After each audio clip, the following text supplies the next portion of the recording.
Far beyond our solar system, something strange is happening in the darkness. Less than a day ago, a new study emerged that changes everything. We now have evidence that Comet 3I Atlas is not just passing by the stars, but is changing, pulsating like a cosmic heart, synchronized with invisible clocks. Scientists from Russia confirmed this.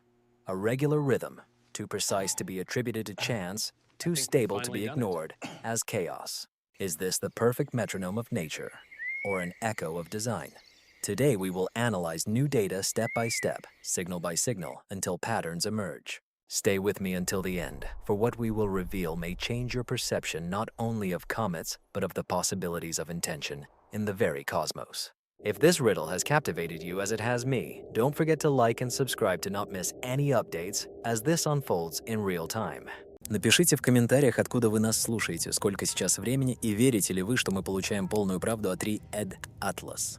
And if you want to help our community grow, share this video on social media or just in your group chats. You are the reason we continue to follow such stories. Thank you for supporting us. First, Russia breaks its silence, a shocking move. Imagine, October 8th, 2025, and somewhere in a Russian observatory, two astronomers analyze inexplicable data. Yuri Medvedev and Sergei Pavlov track an alien comet designated 3I Atlas, witnessing the impossible. They recount the data over and over, and the pattern holds. So they make a decision that will resonate in every space agency on Earth. They publish their findings in astronomical telegram number 17437, and the world of astrophysics begins to slowly crack at the seams. What have they discovered? The comet moves not in a chaotic dance, as comets usually do, but with rhythm and pulsation. Every 4 hours, plus or minus 2 hours, its position changes according to a predictable pattern. Every 2 hours, with an error of about 1/3300ths of an hour, its brightness sharply increases and then dims again. These are not approximate data or figments of imagination. They used a tool known as the Lomsargol periodogram, a statistical instrument so precise it can reveal hidden rhythms in seemingly random data, the very tool used when searching for patterns that nature usually does not provide. Now, this is where it gets strange. Russia announced this openly and publicly, while NASA, the Chinese National Space Administration, and the United Arab Emirates Space Program said nothing. As always, complete silence from these agencies. Some may say it is bureaucracy or perhaps government shutdowns delaying data release. Others begin to suspect something more is hidden here. Maybe someone decided that this information should be presented more cautiously or not at all. But Russia did not wait. They broke the silence, and now we are all lost in guesses about what others know but do not tell us. It's not just about the scientific protocol, but about who controls the narrative when something comes from interstellar space and behaves in a way that even seasoned astronomers are left bewildered. When Oumuamua appeared in 2017, the scientific community took weeks to agree on what it was: a rock, a comet, or something entirely different. And by the time we finally aimed our telescopes in the right direction, it was already leaving. But the 3Is of Atlas? We have been observing him for several months, and the longer we watch, the less he behaves like anything we have previously cataloged. Russians are not known for their extravagant statements in astrophysics. Their space program is renowned for its rigor, data verification, and not publishing results unless the mathematics is confirmed. Therefore, when Medvedev and Pavlov sign the telegram stating that this object behaves regularly, predictably, almost intentionally, the entire global scientific community must take notice, because comets do not behave regularly. Comets are chaotic machines spewing gas and dust, spinning in the void with the same grace as a broken washing machine. Think about what regularity means in space. Our solar system operates on regularity. The Earth makes a complete orbit around the Sun every 365¼ days. The Moon influences our tides in predictable cycles. Pulsars rotate with such precision that we can use them as cosmic clocks. But these are established systems, objects that have settled their rhythms over billions of years. Atlas's 3Is are a guest. It came from somewhere else, beyond the influence of our Sun, arriving while spinning like a metronome. This is abnormal. Interstellar travelers do not behave this way. So what remains? Either this comet has a shape and composition so perfectly balanced that it rotates with machine-like precision, making it a geological wonder of a billion, or something in its structure or origin fundamentally differs from all other comets we have ever studied. Or, and this is the moment where the conversation becomes uncomfortable for some scholars, she does it intentionally. This latest version is what no one wants to say aloud in a peer-reviewed journal. Because as soon as you assume intent, as soon as you open the door to the idea that an object from interstellar space could be controlled, you are no longer engaged in traditional astrophysics. You are doing something closer to archaeology or first contact, and this is the realm where reputations can collapse if you are wrong. But the data doesn't care about reputations. It simply lies there, pulsing with a 2-hour rhythm, waiting for someone to explain it. Russia's decision to publish could be strategic, as being first in space research matters. This shapes the way the story is told, who is mentioned, whose scientific research becomes the starting point. By publishing this discovery before anyone else, Medvedev and Pavlov positioned their country at the center of what could become the most significant astronomical discovery of modern times. If the object 3 Eyes of Atlas turns out to be something unusual, Russia will be remembered as the country that first told the world about it. If it turns out to mean nothing, they will simply publish the data. That's what scientists do. But here's the question that should keep you awake tonight. If several agencies are tracking this object, and Russia is the only one talking about its periodic changes, what does that say about what others see? Do they see the same thing and choose silence? Do they see something different and wait for more data? Or did they stumble upon something so strange that they do not know how to report it? Because in the history of space exploration, silence is rarely empty. It is usually filled with debates among people in closed offices about what the public needs to know and when.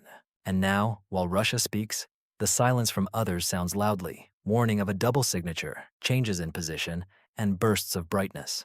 Let's talk about what these Russian astronomers actually measured, because the details matter more than you might think. When you track an object moving in space, you are essentially predicting where it should be based on gravity, speed, and trajectory. You calculate its path, then observe where it actually appears and compare both values.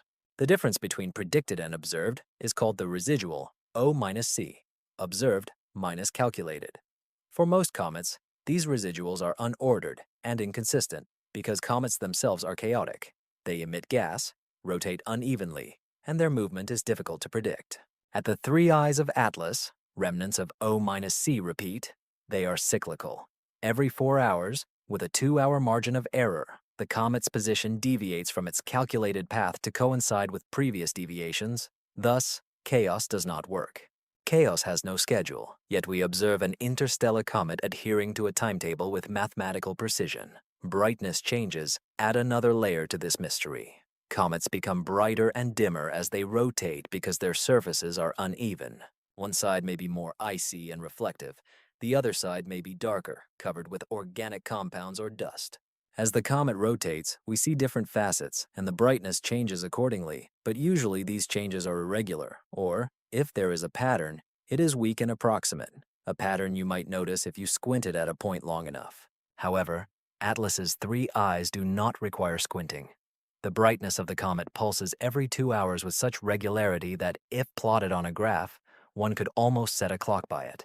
The Lomskargel periodogram, used by Medvedev and Pavlov, is designed specifically for this work. She seeks patterns in unevenly gathered data, much like observing a comet from Earth when clouds appear on the horizon, day breaks, or telescope time ends. Traditional Fourier analysis struggles with data gaps, while Lomsargla excels at them. It is a tool used when there is suspicion of a signal hidden in noise, when one thinks nature is trying to say something, if only one listens more closely. In this case, he identified 2 signals, a 4-hour offset period and a 2-hour brightness pulse. This is where it becomes mathematically interesting. The brightness pulse is exactly half the length of the offset period, 2 hours versus 4. This is not a coincidence you arrived at. This is a harmonic connection, a ratio that makes physicists uneasy. If a comet were shaped like a dumbbell rotating on its axis, one could expect it to shine twice during a rotation when its rocky ends face us. This would explain the ratio of 2 to 1, but dumbbells typically do not create an offset with such precision. They sway, rotate, and behave complexly with angular momentum, which should blur any periodic signal over time, if the object is not oscillating, if nothing keeps it in a stable state. preventing it from drifting or losing rotation. In engineering, we call this active stabilization. Spacecraft use reaction wheels and engines to maintain precise orientation. The satellites use magnetic systems and impulse drops to stay oriented towards Earth. But comets have no engines. Comets are frozen chunks of ice and rock formed on the distant edges of some far-off star system billions of years ago, gliding through the abyss ever since. They cannot stabilize themselves. They are incapable. Except for this comet, which seems to do just that. Let's think about what we are actually observing, studying these patterns. The shift in position indicates that the comet's trajectory slightly oscillates, moving back and forth along the predicted path in a regular cycle. This may be caused by gas jets erupting from its surface, but such jets must operate with perfect synchronization and symmetry, maintaining oscillation without fading or amplifying into chaos. Natural jets do not work this way. Natural streams are unpredictable, flaring up, their movement caused by sunlight heating different areas of the surface at varying speeds. The variation in brightness means that something on the comet or around it reflects sunlight in our direction, in a pattern that repeats every 2 hours. If it's only about the shape of the comet and its rotation, then we are dealing with an object that possesses almost artificial symmetry, which is not characteristic of nature, without numerous collisions and random changes. If the matter is not only in the form, but there is something on the surface creating this effect, we need to explain what natural process could produce reflecting areas so evenly distributed that they pulse with clock-like precision. Some scientists suggested that we might observe a bilobular nucleus, two large ice masses connected by a narrow neck, rotating around a common center of mass. This could create a brightness curve with two peaks, but bilobules usually oscillate. The famous comet Lakudyumov-Gerasimenko, closely studied by the European Space Agency's Rosetta mission, is shaped like a rubber duck and distinctly bilobular, rotating in space with a complex motion that took months to fully analyze. It does not pulse with metronomic regularity, but dances a chaotic waltz. However, the three-eyed Atlas does not dance, but marches. This difference, the transition from chaos to order, causes concern among some astronomers and excitement among others. Order in nature usually has a reason, and this reason is typically simple once found. Planets rotate regularly because gravity is predictable. Crystals form regular structures because molecular bonds have preferred angles. But what makes an interstellar comet spin like a gyroscope and flare like a beacon? This question haunts researchers, prompting them to run simulations and check their instruments for errors that could explain something they are unsure they want to see in reality. And so the thought that should trouble you as you prepare to sleep tonight. If this pattern is real, if the three-eyed Atlas truly exhibits this dual sign of position and brightness with such precision, then we are either witnessing the most perfectly balanced natural object ever discovered, or we are witnessing something that has been intentionally balanced. And if so, someone must ask the question that no one wants to be the first to ask in a serious scientific setting: who balanced it and why? Part 3. Precision and chaos. Why shouldn't comets behave this way? Comets are not elegant objects. Let me be very clear from the start. They are dirty snowballs, frozen relics from the formation of planetary systems, collections of ice and dust, organic matter that has spent billions of years in cold darkness, waiting for something to push them toward a star. When they finally start moving towards the sun and heating up, it is not graceful. They ooze, they crack. Gas jets form, ejected asymmetrically from the spots where the surface becomes the hottest. These streams unevenly push the comet, creating a rotation that changes unpredictably. It's like trying to spin a flowing water balloon filled with gravel while someone keeps poking random holes in it. The result is chaos, not clear mechanics. Every comet we studied up close confirms this disorder. When the spacecraft Giotto flew past Halley's Comet in 1986, it discovered a core blacker than coal, shaped like a peanut, with emissions from specific areas on the illuminated side. The rotation was not smooth, and the gas release occurred asymmetrically. Halley's Comet rotates in space with a complex motion, taking about 7.5 days for one complete turn. But this is only an approximate estimate, as the rotation fluctuated, and the rotation period changed slightly. Every time a comet passes near the sun, it's normal. That's how comets behave. Comet Wild 2, visited by the Stardust mission in 2004, looked as if someone had bombarded its icy surface with craters and depressions, as well as flat protrusions, evidence of impacts, erosion, and structural damage. Its rotation was irregular, and its shape was uneven. Again, this is to be expected. Comets are not formed in factories with quality control. They are assembled through random collisions in the outer part of the solar system, and this is evident.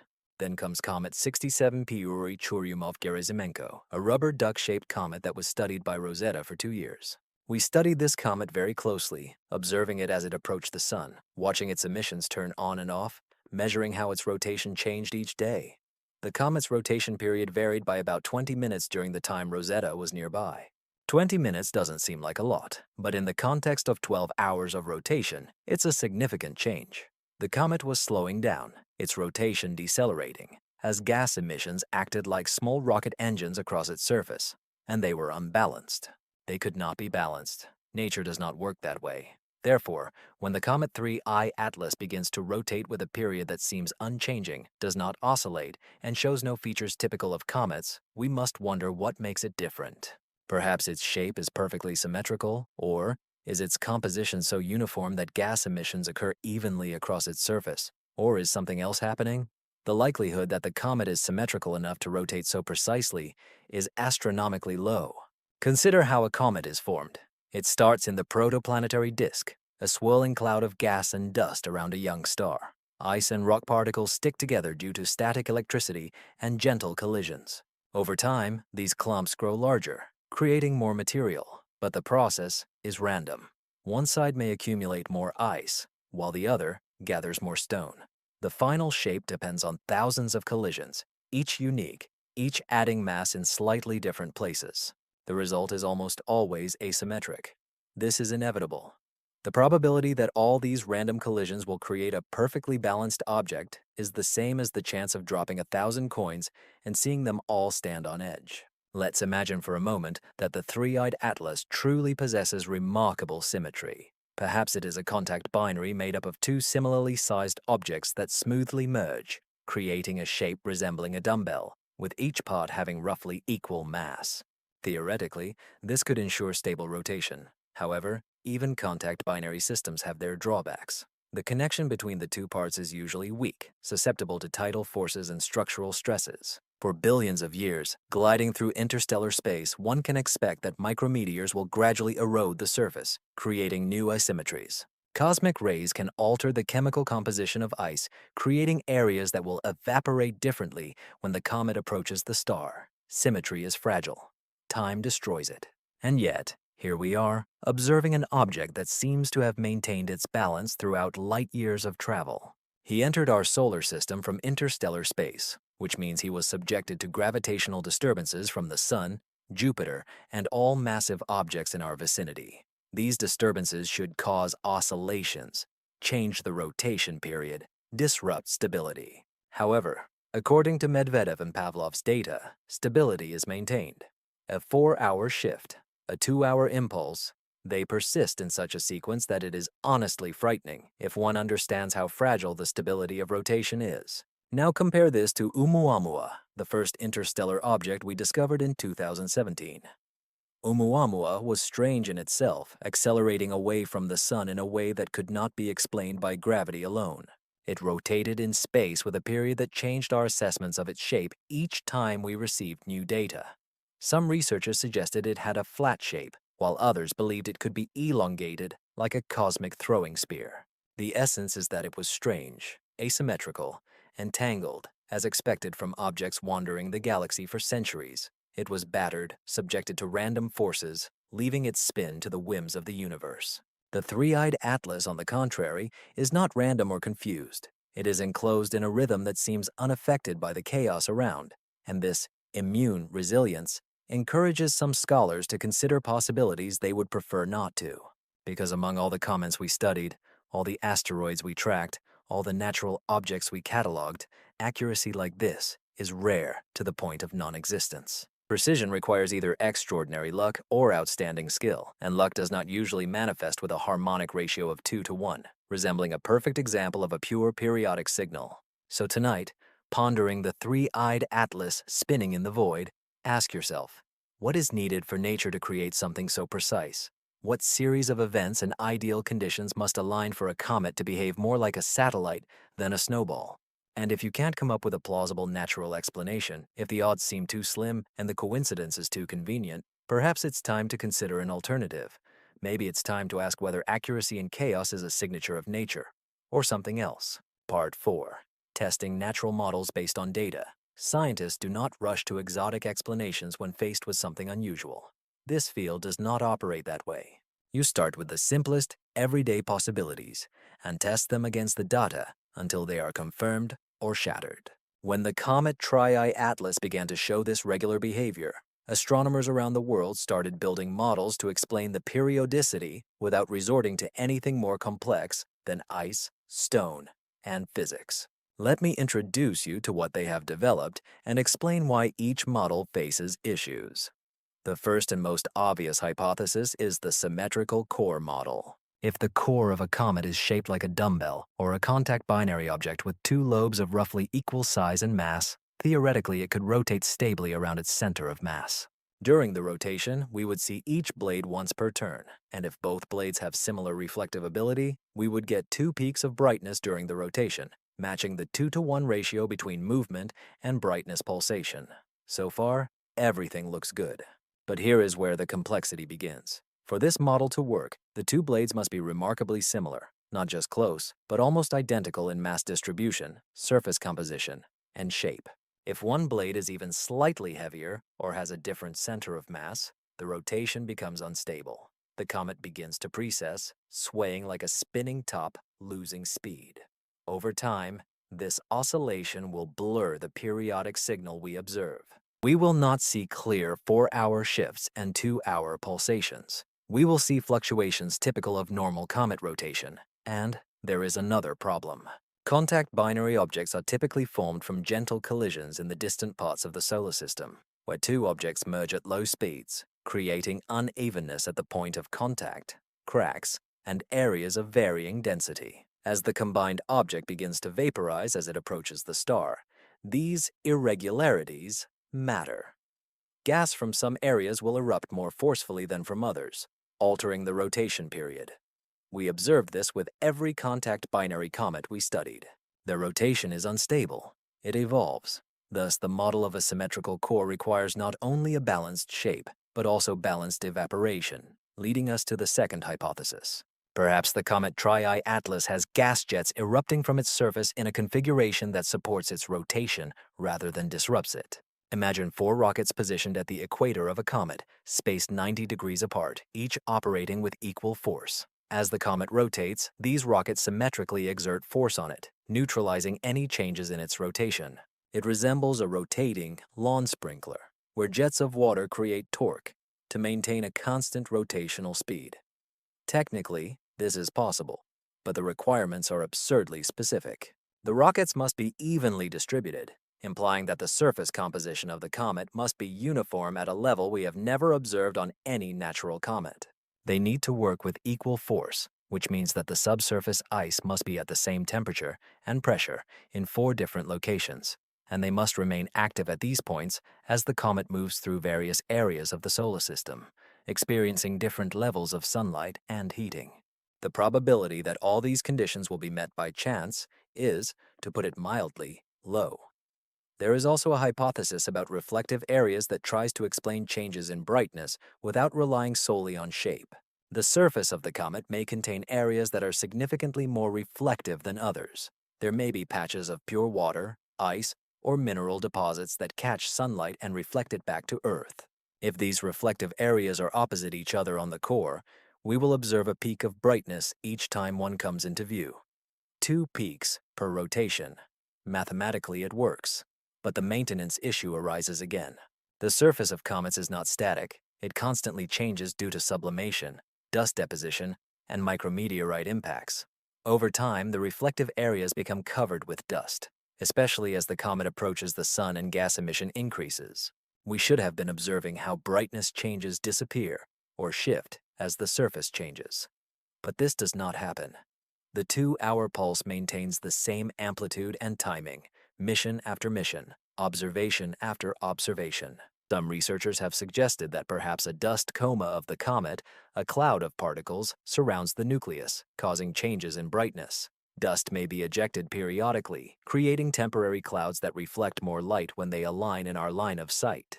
This would explain why the brightness pulse is so regular, even if the core is uneven. The problem with this idea is that the dust clouds disperse. They do not maintain clear boundaries or precise timing. As soon as the dust leaves the core, it disperses under the influence of solar pressure and gas emissions from the comet.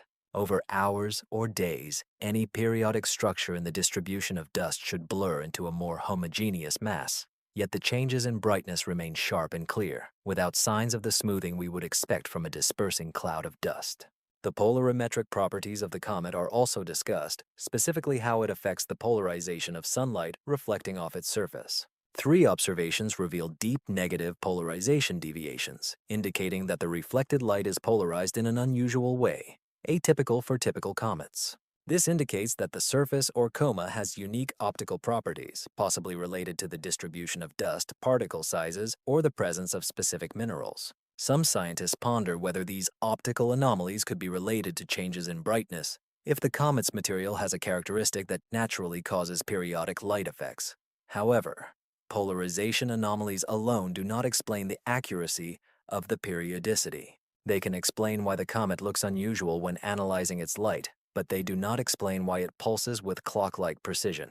For this, a mechanism is needed that maintains periodicity over time, resisting the natural tendency towards chaos and decay. All these natural patterns have a common feature. They require a level of precision and stability that nature rarely achieves and never maintains. They are not impossible, but so unlikely that you begin to wonder if you are missing something fundamental. It feels like you have found a river that flows in a perfectly straight line for 100 miles. Rivers do not behave this way. They twist, overflow, and carve new channels. A straight river makes you wonder if it was artificially dug. And here the conversation begins to shift. Scientists cautiously consider the possibility that we may not be observing a comet that behaves like an engineered object. Perhaps we are looking at an engineering object that simply looks like a comet, because if you wanted to send a probe to another star system, you would design it to be durable, stable, and self-regulating. You would give it a spin for stability. You would make it reflect light in a pattern that could be noticed by any attentive observer. You would make it look like something natural from afar. And then you would send it on its way, knowing that if anyone noticed, they would spend years trying to explain it with ice, stones, and physics before even considering another version. The 5th part, the threshold of intention, the engineering lens. We have reached a moment in the story where we need to discuss something that causes discomfort for most scientists. Intention, purpose, design. These words are rarely found in astrophysics journals because they imply the presence of an agent. An agent implies intelligence. The intelligence emanating from beyond Earth is a topic on the edge of acceptability in the scientific community. However, data about Atlas's 3 eyes pushes us to this brink, making us at least ponder what it would mean if this object were artificially created. Let's take a moment to look at it from this perspective. Let's consider the clues not as perplexed astronomers trying to explain anomalies, but as engineers striving to understand technology. So what will we see? First of all, we will notice stabilization. The 4-hour rotation period is remarkably stable, showing no signs of decay or change that we would expect from a natural object. In spacecraft design, such stability is achieved using active control systems, reaction wheels, gyroscopes, and engines that periodically activate to correct drift. However, complex electronic devices are not needed to achieve rotational stability. This can be done mechanically using a well-balanced rotor and possibly some internal masses that shift to compensate for external influences. This is the same principle that keeps a bicycle wheel stable during rotation. The faster it spins, the more it resists changes in orientation. If Atlas's 3 eyes have any internal mechanism, even something simple like a dense core that is specially balanced, it could maintain its rotation for centuries without active intervention. Secondly, we will see changes in brightness as a signal. 2-hour pulses, regular as a heartbeat, visible across interstellar distances if you have the right tools and observe carefully. This is exactly what you would design if you wanted to mock an object as artificial without being too obvious. You wouldn't transmit radio signals because they are distinctly technological. You would use the light that comets naturally produce, but add a pattern. A rhythm regular enough to make observers ponder. It's a whisper, not a shout. A signal that says, perhaps I am natural, perhaps not, but in any case, I deserve attention. The ratio of 2 to 1 between the rotation period and brightness impulses is particularly thought-provoking. Harmonies do not arise by chance in engineering. They are designed. The lighthouse rotates at a constant speed, but its lights flash twice during each rotation if it has two lamps positioned opposite each other. A satellite may rotate for stability, but its solar panels or antennas create brightness variations at a different frequency depending on their configuration. If you were designing a probe that should be recognized as potentially artificial without drawing too much attention, harmonic ratio would be the subtle hint you would embed in its behavior. It's so complex that a random coincidence becomes an awkward explanation, but ambiguous enough for skeptics to still claim the reasons are natural. Then the question arises, why would someone build something like this? If Atlas's three eyes are a probe, what is its purpose? The most obvious answer is observation. You send probes to monitor, collect data, study star systems that you cannot visit yourself. If you are a civilization with the technology to send objects on interstellar journeys, you would undoubtedly be curious about what lies beyond your system. Are there planets? Are they habitable? Are there other civilizations? A probe resembling a comet will become the perfect camouflage. It moves through the solar system on a natural trajectory, approaching planets without raising suspicion, and by the time someone notices its strange behavior, it has already recorded everything it wanted to see. Or perhaps it is not only about observation. Maybe this is a message, a deliberate marker left for those advanced enough to notice the patterns. The pulsation of light may encode information, a binary signal hidden in variations of time that we have yet to decipher. Or perhaps the message is simpler. We are here, we passed by. We watched. The very existence of an object that balances on the edge of the natural and the artificial is a message. Beyond your understanding, there is more than you think, and perhaps it is time to look closer. Of course, there is also the possibility that this is a relic, something that endlessly glides through space, and its creators have left. But the machine continues to operate, for that is the purpose of machines. Stabilization systems do not require consciousness. As soon as you set the object to the required rotation, it can maintain it for millions of years. Variations in brightness can be caused by something as simple as reflective surfaces capturing starlight without batteries or reactors. This is the perfect long-term mission. Send a probe into the galaxy, give it the simplest structure that will exist endlessly, and wait for someone to notice. But here is where the discomfort arises. If 3 artificial Atlas stars exist, it means we are not alone, and someone else possesses technologies capable of interstellar travel. This means they have been observing us, or at least passing by our street, doing so subtly that we barely noticed. This realization raises questions that have no simple answers. Who are they? Where did they come from?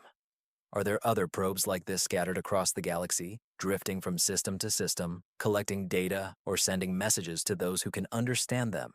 And this makes us wonder why we are noticing it only now. How many other objects have passed through our solar system, displaying similar patterns, and we dismissed them as natural because we weren't looking closely enough? Oumuamua accelerated in a way that couldn't be explained by mere evaporation, yet most scientists ultimately settled on exotic theories of hydrogen icebergs or nitrogen layers, rather than considering artificial explanations. We are so devoted to natural reasons that we are ready to invent increasingly unlikely mechanisms just to avoid uttering the word that changes everything. The truth is that we do not have enough data to confidently assert that 3I Atlas is artificial. We have patterns that are hard to explain in terms of natural processes and behaviors that would make sense if the object were artificially created, but this is not proof. It is not even substantial evidence by strict scientific standards. This is just a hypothesis, one of many, and it is the hypothesis that most scientists would prefer to avoid unless all other options are exhausted. But the time of exhaustion is approaching. With each observation confirming periodicity, with each model that fails to explain stability, we exhaust natural explanations that do not require us to invoke coincidences so unlikely that they can be considered miracles. And at some point, when the unlikely becomes impossible, we must start seriously considering the uncomfortable alternative. we need to begin questioning not whether a triad can be created, but what it means if it can. This transition from "it can be" to "it is" a threshold we are now approaching, whether we are ready for it or not. The sixth part is the strange chemistry of the triatlas. Let's talk about what this comet is made of, because its chemistry is as strange as its behavior. When the James Webb Space Telescope pointed its infrared instruments at Triatlas, it discovered something unexpected. The comet's coma is dominated by carbon dioxide. Not water vapor, which is the main component of most comets we have studied, but carbon dioxide in concentrations unusually high for an object so far from the Sun. Carbon dioxide sublimates at lower temperatures than water ice, meaning it starts to evaporate while the comet is still far from the solar system. This is not unique, but not common either. Most comets are rich in water because water ice is abundant in the regions where comets form, and it remains stable at the low temperatures found in the distant solar system and interstellar space. Carbon dioxide is more volatile, more prone to sublimation during close passes to a star or during a long journey of a comet through space. The fact that the Triatlas still contains so much carbon dioxide suggests that it either formed in an unusually cold environment, rich in carbon dioxide, or it was somehow protected from processes that usually deplete its volatile components. Then there is the release of water, recorded by ultraviolet instruments of the spacecraft SVIT. SVIT captured how the Triatlas emits water vapor when it was still quite far from the Sun, farther than most comets begin their water activity. This causes confusion because water ice requires significant solar heating for sublimation. Temperatures above about 200 Kelvin are usually only reached when a comet enters Jupiter's orbit. But Triatlas began to be active earlier, suggesting that its surface is darker than typical comets, absorbing more heat, or that something internal causes it to emit gas beyond solar radiation. The polar imaging data adds another layer of strangeness. When light reflects off the dust particles of a comet, it polarizes in a predictable way depending on the size, shape, and composition of these particles. Most comets exhibit a characteristic polarization curve. Low polarization at small phase angles, then rising to a peak and subsequently decreasing. Comet Tri-I-Atlas shows deep negative branches of polarization, indicating that at certain angles, the reflected light is polarized in the opposite direction to what is expected. This feature is rare, found only in a few comets, suggesting that the dust grains are either unusually large, have unusual shapes, or consist of materials with optical properties that we do not fully understand. Spectroscopy conducted with ground-based telescopes detected lines of cyanides and nickel radiation in the comet's coma. Cyanide in the form of CN radicals is commonly found in comets and is formed from the decomposition of more complex organic molecules under sunlight. However, the strength of the cyanide signal in Tri-I-Atlas is remarkable, indicating an unusually high content of organic compounds in its core. Nickel, on the other hand, is unusual. Metallic atoms typically do not appear prominently in comet spectra, as metals do not sublimate easily. This requires temperatures sufficient to vaporize solid metal, or a process that releases metal atoms into the coma, beyond simple sublimation. The presence of nickel has sparked particular interest, as it may indicate that the comet contains metallic grains or minerals that are released as the surface erodes. Some researchers suggest that interstellar comets may include materials collected on their journey through the galaxy, picking up dust particles from the interstellar medium or from supernova ejecta that crossed their path. If the 3I Atlas passed through areas enriched with heavy elements, it could accumulate a coating or embedded metallic particles that now manifest during gas release. This natural explanation requires the comet to have specific encounters over millions or billions of years wandering between stars. Alternatively, nickel might be structural, making the chemistry seem less natural. If you were building a probe designed to look like a comet, you would need materials capable of surviving the journey. Metals, especially nickel alloys, are excellent for long-term structural integrity. They do not disintegrate in a vacuum, can withstand bombardment by cosmic rays, and are stable over a wide range of temperatures. A metallic core or framework covered in ice could resemble a comet from afar, and as the ice sublimates when approaching the Sun, you might begin to see the spectroscopic signatures of the underlying structure. This is speculative, but not impossible. The prevalence of carbon dioxide is particularly interesting from the perspective of probe design.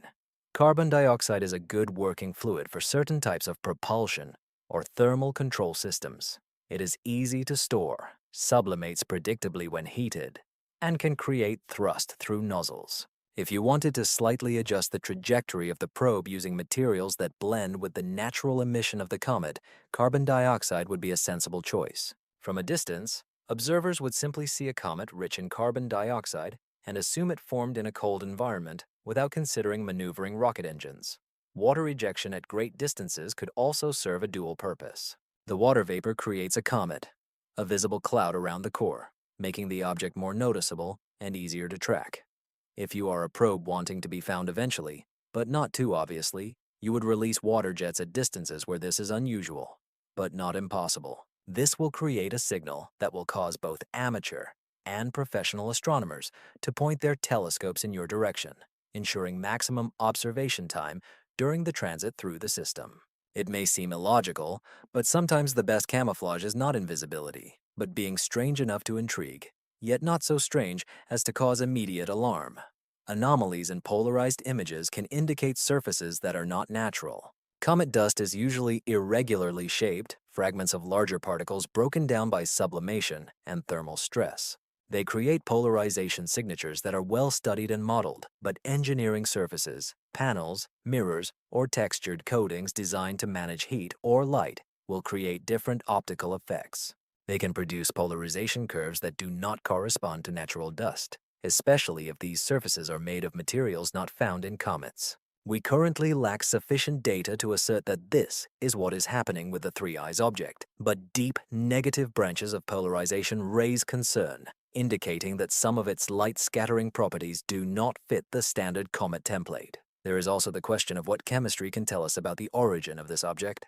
Interstellar space is not homogeneous.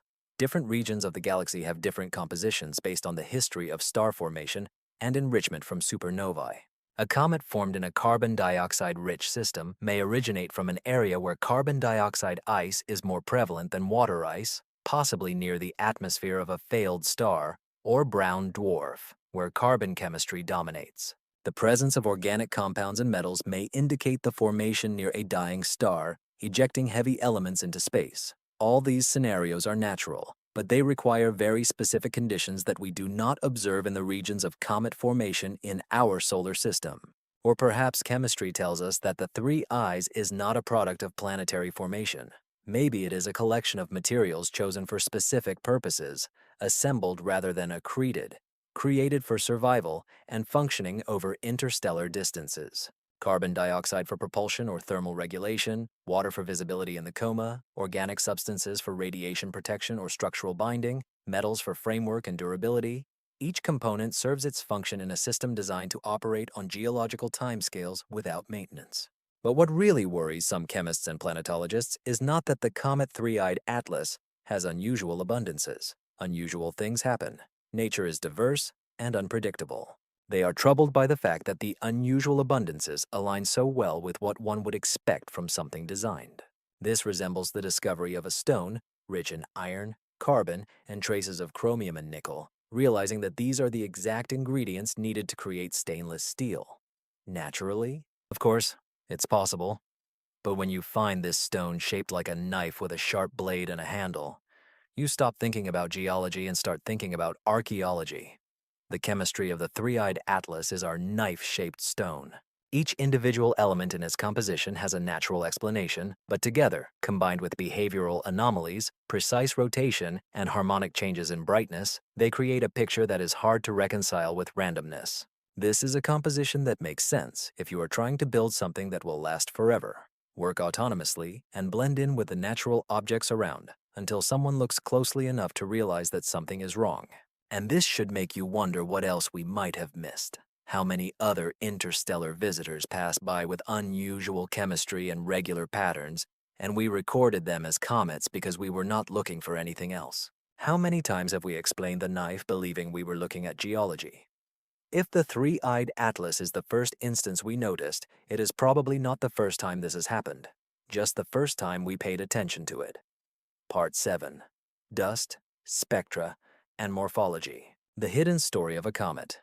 When you observe a comet, you see not just a frozen chunk of ice and rock, but a dynamic system, a cloud of gas and dust surrounding the core. and extending thousands or millions of kilometers into space. This coma, as astronomers call it, is where much interesting physics occurs, and it is here that the three-eyed atlas continues to challenge simple explanations. Ground-based spectroscopy campaigns have been monitoring the comet since its discovery, tracking how its spectrum changes as it approaches the sun. Spectra are like fingerprints for chemical composition. Different molecules absorb and emit light at specific wavelengths, and by dispersing the light of comets into its constituent colors, we can determine which gases are present in the coma. For the three-eyed atlas, the spectra show expected lines from cyanide, carbon dioxide, and water vapor, as we have already discussed. However, there are also features that do not quite match standard comet models. Weak lines that may indicate the presence of unfamiliar molecules or absorption characteristics suggesting dust with unusual properties. Dust itself is an important object of study. When the ice on the surface of the comet sublimates, it carries away dust particles lifted by expanding gas and pushed outward by solar radiation pressure. These particles scatter sunlight, allowing us to see the comet and its tail. By analyzing how the brightness of the coma changes with distance from the nucleus, astronomers can estimate the size, distribution, and rate of dust production. For the comet Three-Eyed Atlas, the dust production appears to be lower than expected for a comet of such brightness. It emits a lot of gas, but not much dust, which may indicate that there is less dust mixed with ice in its core. The dust particles are larger and heavier, making them harder to lift from the surface. Large dust particles are interesting because they do not disperse as quickly. They create a more compact, dense clump that remains closer to the core. This may explain some changes in brightness. If a comet ejects dust in certain directions or at specific moments of its rotation, one can observe pulsations of brightness as these clouds of dust enter and exit our field of view. But this requires a level of control over the dust ejection process that is difficult to achieve naturally. It is necessary for the jets to turn on and off with precise timing, always directed at the same rotation point, always producing the same amount of dust. Comets usually do not behave this way. The evolution of the tail is another part of the puzzle. Comets develop tails when solar wind and radiation pressure push gas and dust away from the sun. The gas forms an ion tail directed straight from the sun, while dust creates a curved tail trailing behind the comet's orbit. The Three-Eyed Atlas has both types of tails, which is normal.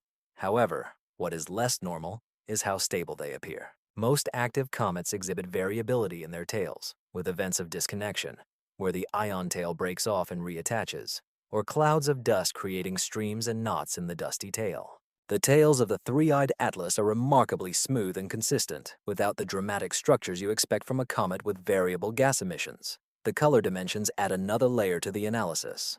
Comets can appear red, blue, or neutral in color, depending on their dust composition and the relative amounts of gas and dust in the coma. The Three-Eyed Atlas demonstrates color variations that correlate with changes in brightness, slightly bluish when brighter, and reddening when dimmer. This may indicate that the materials ejected during bright phases have different properties compared to those ejected in dim phases. It may be related to the fact that different areas of the surface begin to activate as the comet rotates, or that reflective surfaces dominate in light during bright phases, contributing more blue sunlight, while the dust coma creates a red light in dim phases. Observations of polar symmetry, as previously mentioned, were conducted by several teams using various telescopes. The deep negative branches of polarization manifest sequentially at different wavelengths and angles of view, indicating that this is a real property of the comet, not an artifact of our observation. Some researchers suggest that dust grains may be coated with organic materials that create unusual optical effects, or that these grains are fractals with complex surface structures. Others propose the hypothesis that the coma may contain a population of very large particles, essentially pebbles, rather than dust, which scatter light differently than typical comet dust. However, there is another possibility that has been quietly mentioned in some more speculative articles. If a comet has structured surfaces, panels, or facets that reflect light coherently, one can expect polarization anomalies. Mirrors create highly polarized reflections. Metallic surfaces can create polarization patterns that do not match irregular dust. The fact that the 13th comet Atlas displays these anomalies, along with its other unusual characteristics, makes one wonder if what we call dust is not quite dust. Perhaps we observe light scattered from surfaces designed to diffuse light in a certain way, mixed with natural comet dust, to create an overall appearance that is mostly comet-like, but not entirely so. The morphology of the coma, its overall shape and structure were analyzed using high-quality images obtained from large ground-based telescopes. Most comets show jets or fans, bright streaks in the coma indicating active areas on the nucleus ejecting material. The Atlas comet displays a more uniform appearance without the dramatic jets one would expect from a rapidly spinning core with asymmetric gas ejection. This occurs if the gas release happens evenly across the surface, or at least sufficiently evenly, so that individual jets do not dominate the appearance. This corresponds to the idea of balanced activity, but is yet another anomaly that overlays all the others.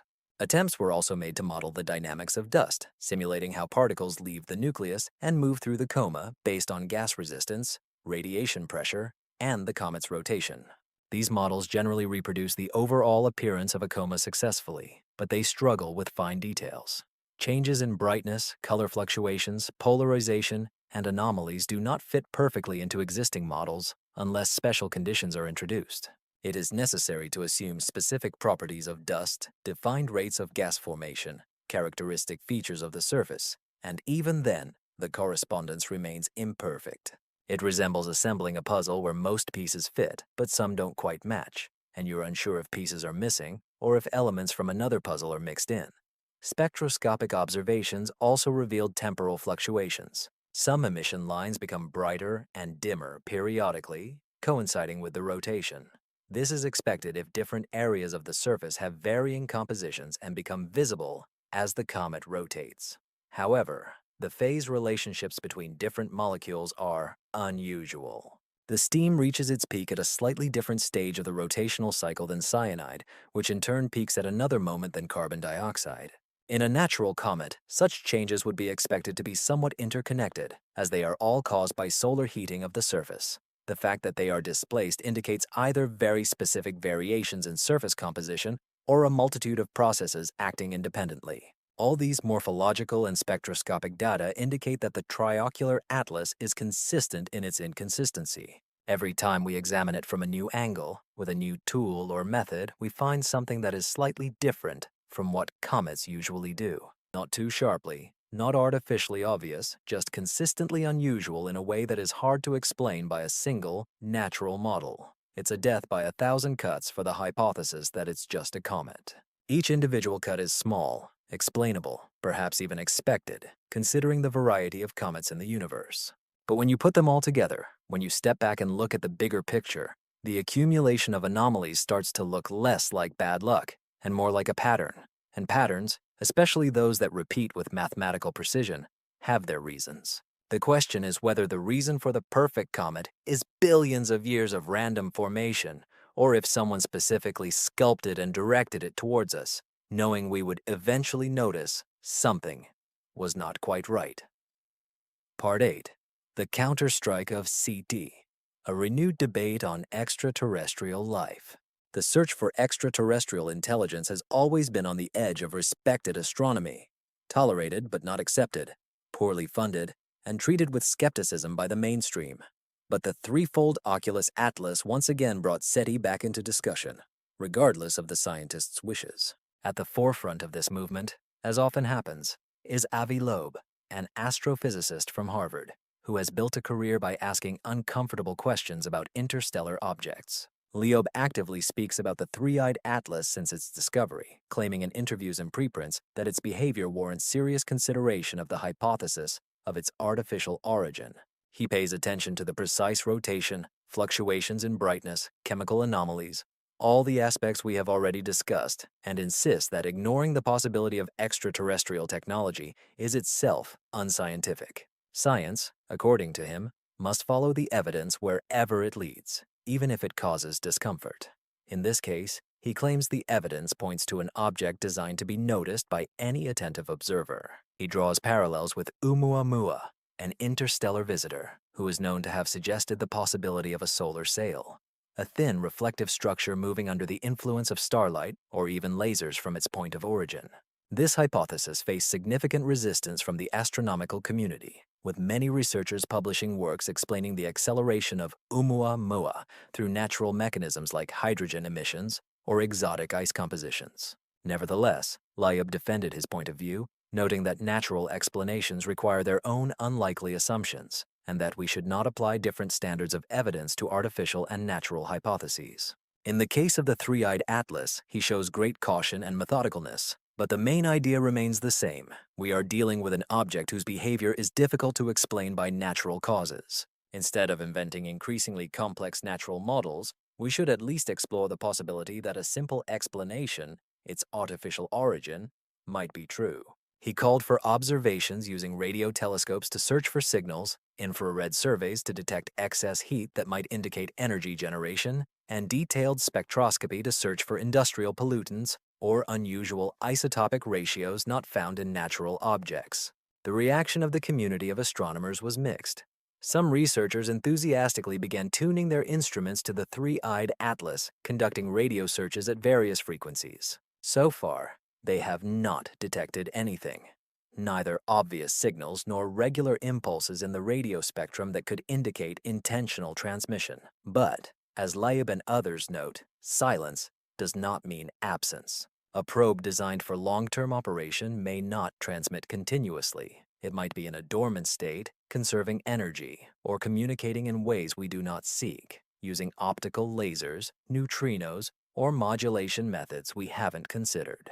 Other researchers from the community were more skeptical, publishing articles opposing artificial interpretation. They point out that the absence of non-gravitational acceleration, unlike Oumuamua, suggests that the three-eyed atlas moves solely under the influence of gravity, which is expected for a natural comet. Scientists note that changes in brightness can be explained by the shape and rotation of the object without resorting to the theory of reflective panels or structured surfaces. They emphasize that extraordinary claims require extraordinary evidence, and periodic changes in brightness are not sufficient for such conclusions. This is where the philosophical part of the debate begins. What exactly is considered extraordinary evidence? If we demand absolute proof before considering artificial explanations, we will never be able to seriously investigate objects like the three-eyed atlas until it is too late, when they leave our solar system and disappear into interstellar space. However, if we jump to conclusions about their artificial origin too quickly, we risk becoming that scientist who shouted, "Aliens," losing credibility and wasting resources on fruitless searches. It's important to find a balance, and different researchers occupy different positions on this spectrum. The public, as expected, was more ready to consider exotic possibilities. The three-eyed atlas attracted significant media attention, spawning articles, documentaries, and endless speculation on social media. For many people, the thought of observing alien technology evokes excitement and even delight, a sign that we are not alone in the universe and contact may be closer than we thought. For others, this raises concerns, questioning who they are and what they need, and whether a probe studying our solar system could be a harbinger of something more immediate. It's interesting how this debate has evolved compared to the discussion about Oumuamua. In 2017 and 2018, when Loeb first suggested that Oumuamua might be an artificial object, the reaction of the astronomical community was swift and mostly negative. Articles were published refuting this hypothesis, interviews were conducted emphasizing natural explanations, and there was a sense that Loeb had gone too far, crossing the line between respected speculation and sensationalism. However, in the case of the three-eyed atlas, the reaction was more restrained. Scientists still emphasize natural explanations, but there is less reflexive denial and more willingness to say that we do not know yet. Let's continue the observations. Part of this shift may be related to the increasing number of anomalies in the three-eyed atlas, making it harder to explain each one individually. It probably took the astronomical community time to understand the implications of the existence of interstellar objects and the questions they raise. Moreover, some scholars begin to wonder if Loeb might actually be right, and whether we have too quickly dismissed hypotheses of artificial origins in the past due to social and professional pressures rather than scientific considerations. Within the broader field of extraterrestrial intelligence search, interesting events have also occurred that provide context to this discussion. In the year 2025, several false alarms occurred. Candidate signals that initially seemed promising, but turned out to be instrumental artifacts or ground interferences. Every false alarm strengthens the need for caution and careful verification before announcing new discoveries. However, they also testify that the field is active, that people continue to search, and that our detection capabilities are improving. We are exploring more areas of the sky at various frequencies with greater sensitivity than ever before. If there are artificial signals in space, the likelihood of detecting them is now higher than at any time in history. This brings us back to the Triple Atlas and the question of why, if it is artificial, it does not manifest itself clearly. One possible reason is that it may not be directed at us. Perhaps it is a probe on a mission unrelated to Earth, passing through our system on its way to other places, and we notice it because we have become good enough at astronomy to detect anomalies. Another option is that it is indeed meant for us, but the message is encrypted in behavior rather than in radio signals, and is intended for detection only by civilizations that have reached a certain level of technological maturity. You wouldn't advertise yourself before a site that cannot detect you. You would wait until they notice you themselves, and only then, perhaps when they start paying attention to you, would you reveal more. Or perhaps there is no message at all. Perhaps the Triple Atlas is exactly what it seems, a comet with unusual yet natural properties that will be explained over time as we gather more accurate data. Perhaps in 5 or 10 years we will look back on this debate and laugh at how quickly we jumped to conclusions about extraterrestrial civilizations, how our desire for contact overshadowed scientific judgment. This is possible, and even likely, based on historical precedents. Most anomalies turn out to be natural when we begin to understand them better, but perhaps right now, the anomaly will not resolve into something natural. Perhaps this is the moment when we finally find what SETI has been searching for all these decades. Not a distant radio signal, but a silent and patient visitor, orbiting our solar system with a precision that speaks louder than any transmission. And if this is so, if the Triple Atlas is indeed artificial, then the discussion we are having now about standards of evidence, scientific caution, and professional reputation will seem naive in retrospect. Because as soon as we learn that we are not alone, as soon as we receive proof of intelligence beyond Earth, everything will change. The question is whether we are ready for these changes, whether we are seriously considering this as an opportunity, or will we continue to invent natural explanations until the evidence becomes so irrefutable that denial is no longer an option. Part 9. The position of skeptics. Could all of this be an illusion of data? Let's pause and consider the possibility that we see patterns where there are none.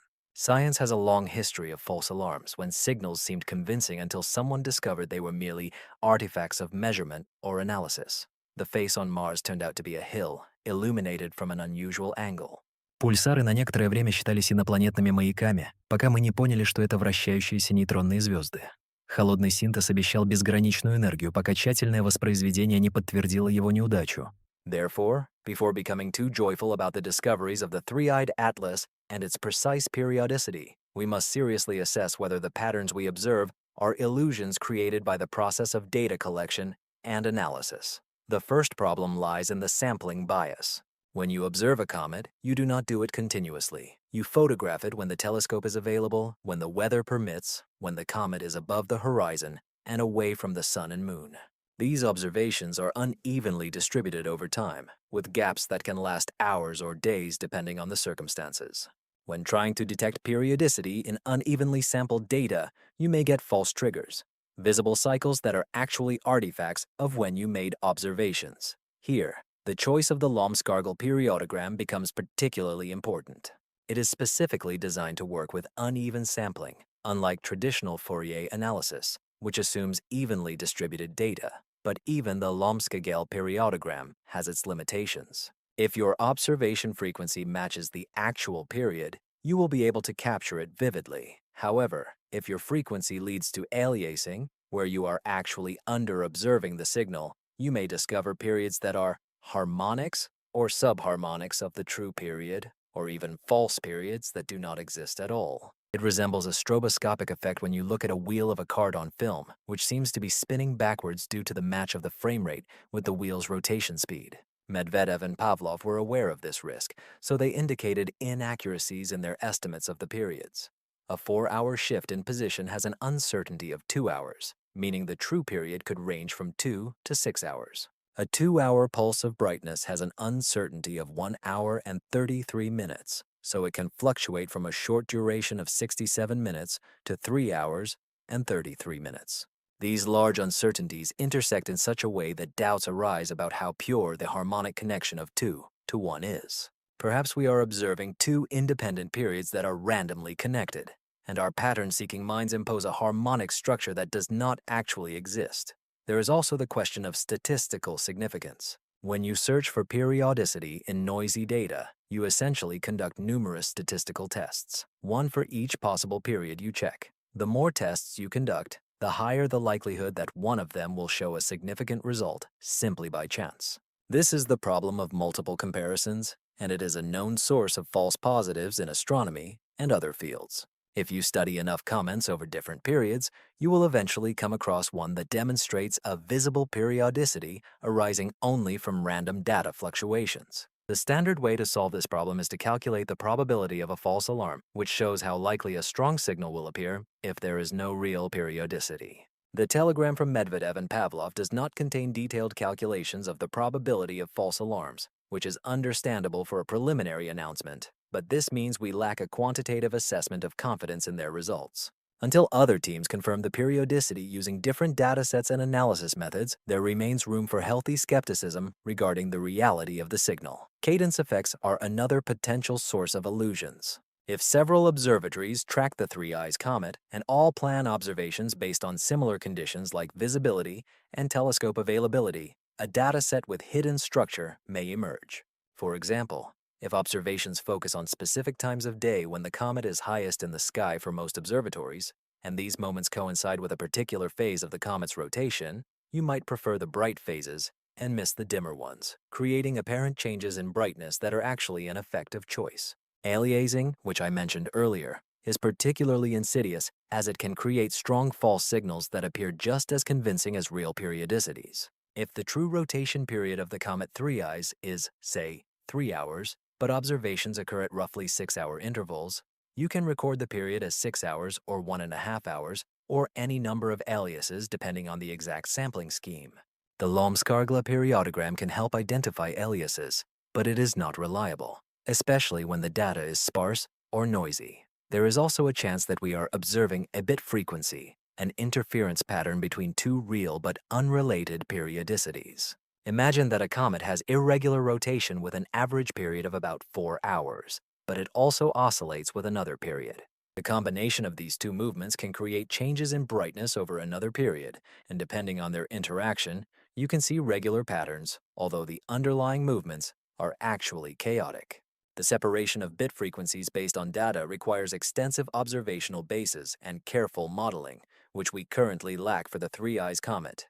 And finally, the human factor. Scientists, like everyone else, have their expectations and biases. When analyzing data in search of patterns, there is a risk of finding exactly what you seek, even if it doesn't actually exist. Your choices in analysis, the periods you test, the significance thresholds you set, the excluded outliers, all of this can subtly distort the results, confirming your hypothesis. This is not fraud or wrongdoing, but simply human psychology, which is why repeatability and peer review are important. Results must be independently verified by researchers who are not similarly attached to a specific outcome. In the case of the comet Three Eyes, we are still in the early stages of this verification process. Medvedev and Pavlov published their results, but we have not yet seen detailed follow-up studies from other teams that would confirm or refute the periodicity. Perhaps such studies are ongoing, data is being analyzed, articles are being written, or other teams are obtaining varying results, less clear patterns, and they are held back until discrepancies are resolved. In science, negative results are often not published, which means we may not learn about failed reproduction attempts until much later, if we hear about them at all. There are also alternative explanations for regular behavior that do not require perfect symmetry or artificial engineering. For example, tidal forces during close approaches to other stars while interstellar traveling could accelerate a comet and dampen its oscillations, leaving it in a relatively stable rotation state. This is called tidal locking in extreme cases, although what we observe with the Three Eyes Comet resembles tidal stabilization more. It is not impossible, but requires specific collision scenarios that we cannot verify without knowing the comet's complete path through the galaxy, or think that the gas emissions themselves can create feedback that stabilizes rotation.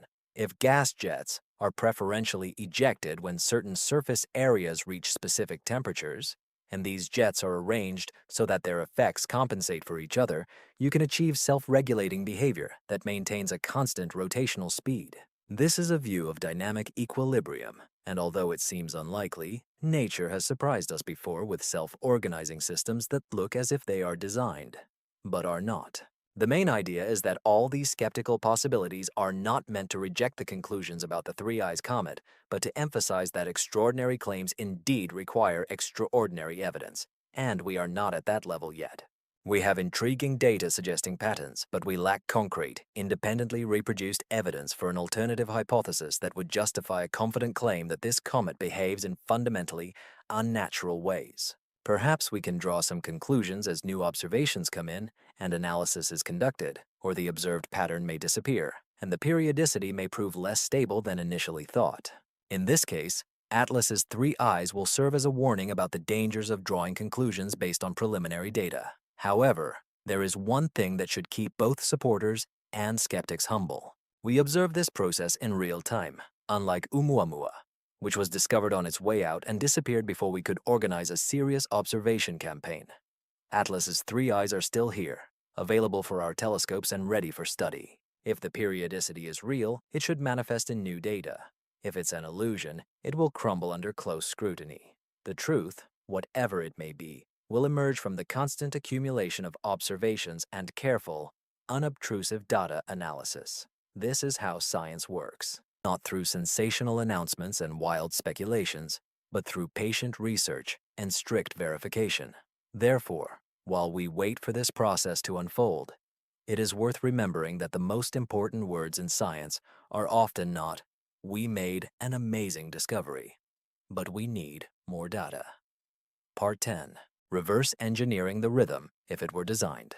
Let's conduct a thought experiment. For a moment, forget what the three eyes of Atlas probably are, and instead, ask what it should be if it were truly designed. If you were an advanced civilization capable of sending probes on interstellar journeys, and you had to create something that could cross the galaxy, survive for millions of years, and fulfill its mission upon encountering a star system, what would you build? And more importantly, does it resemble what we observe? Let's start with the basic requirements. Your probe must survive in the interstellar environment, which at first glance seems like emptiness, but it's not quite so.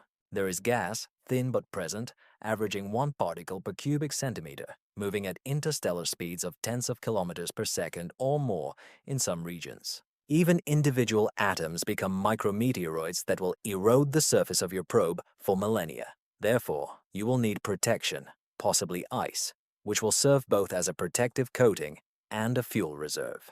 Camouflaging as a comet is not just camouflage, it's a practical engineering solution. A 4-hour rotation period makes sense for stability. Centrifugal stabilization is one of the oldest techniques in aerospace engineering, used in everything from bullets to spacecraft. A rotating object resists changes in its orientation, maintaining the direction of its axis due to the conservation of angular momentum. For a probe that must function autonomously on geological timescales, passive stability systems are preferable to active ones, as they do not require energy or control systems that may fail. Launch it into rotation, ensuring the distribution of the moment of inertia that will prevent it from tipping over, and it will maintain this rotation almost indefinitely in the vacuum of space. 4 hours is slow enough that centrifugal forces do not threaten structural integrity, yet fast enough to ensure good stability. Additionally, this period is easy to measure from a distance. He is not so fast as to require high-speed cameras, nor so slow that days of observation are needed for his characterization. If your goal is to create a signal that attracts attention, a period of several hours turns out to be in the ideal detection zone. 2-hour bursts of brightness can be achieved with remarkable simplicity. 2 reflective surfaces facing each other on a rotating probe will capture sunlight and direct it outward.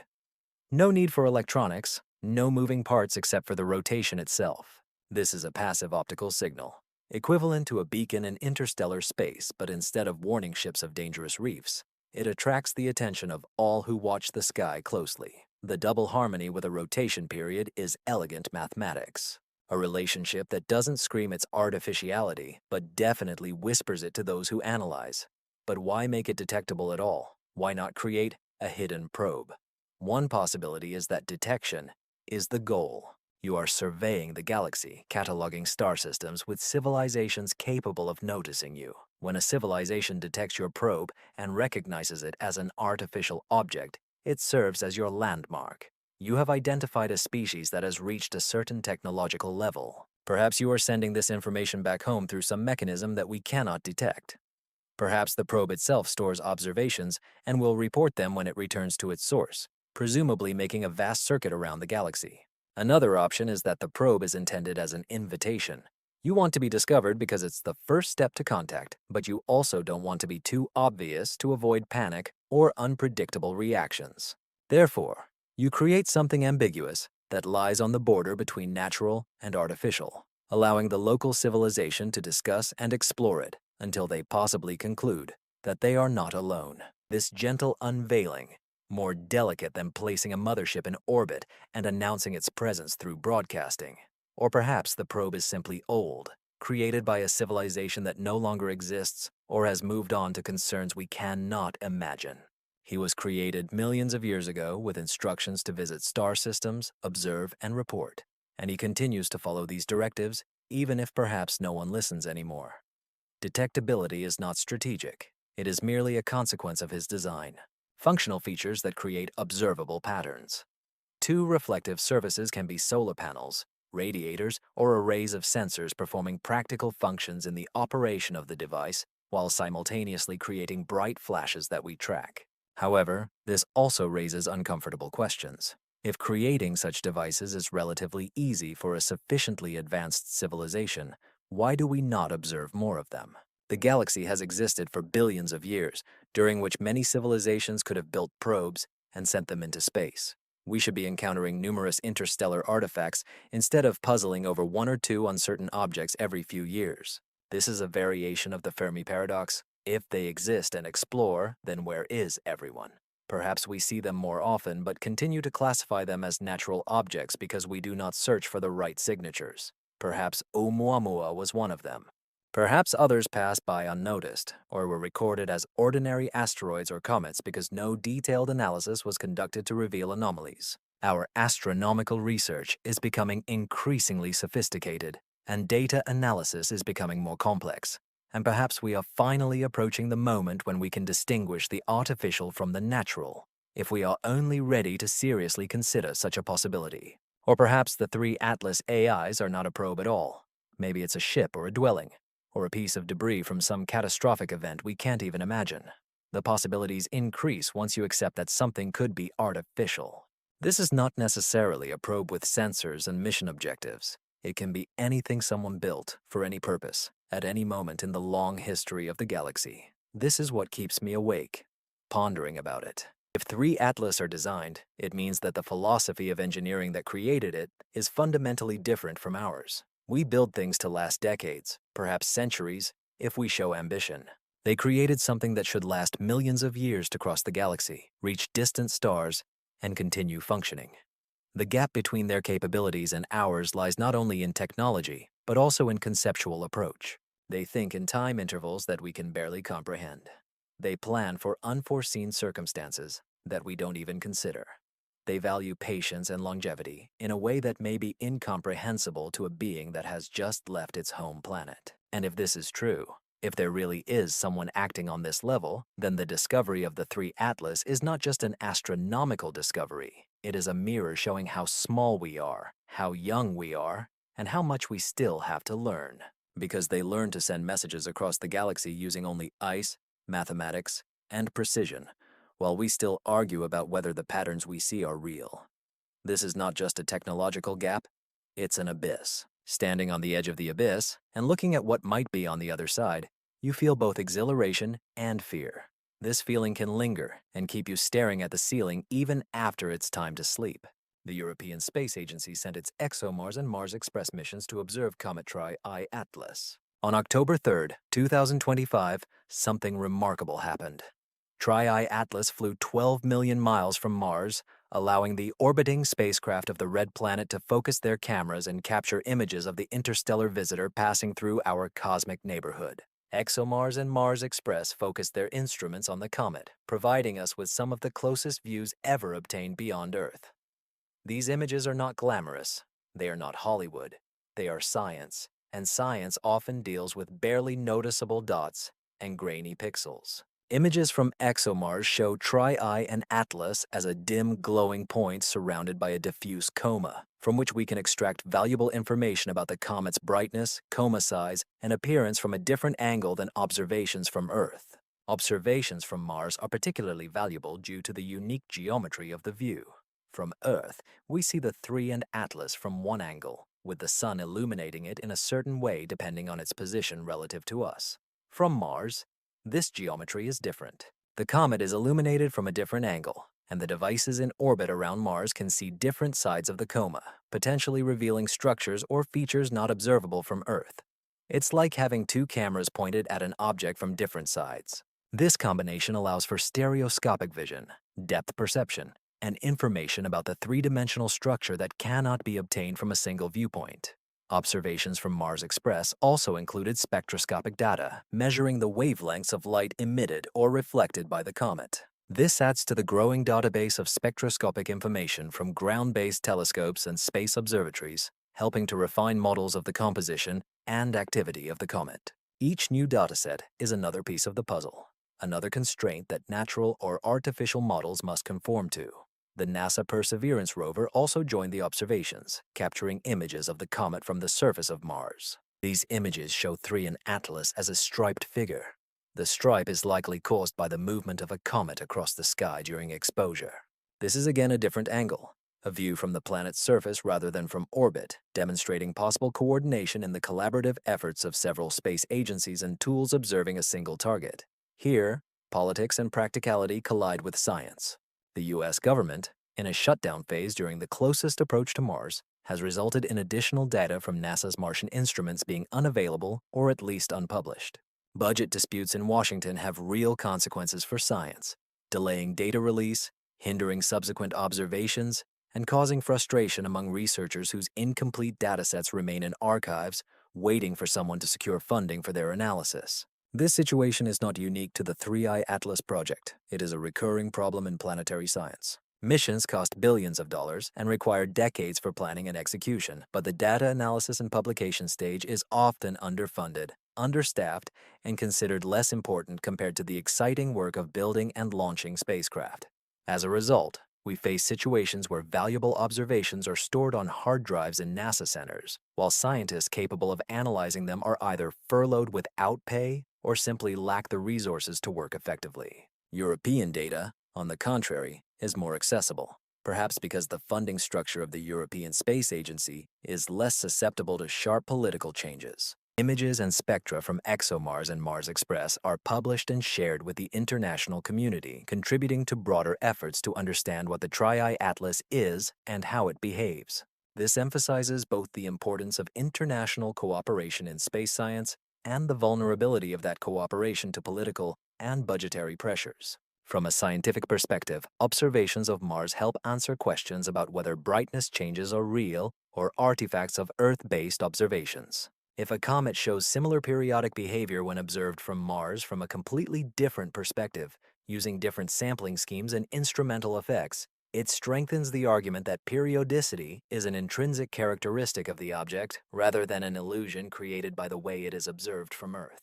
Initial data suggest that patterns are indeed preserved from Mars's perspective, but analysis continues, and we need more detailed comparisons before making final conclusions. The close approach to Mars also raises questions about whether the planet's gravitational influence could affect the trajectory of the comet.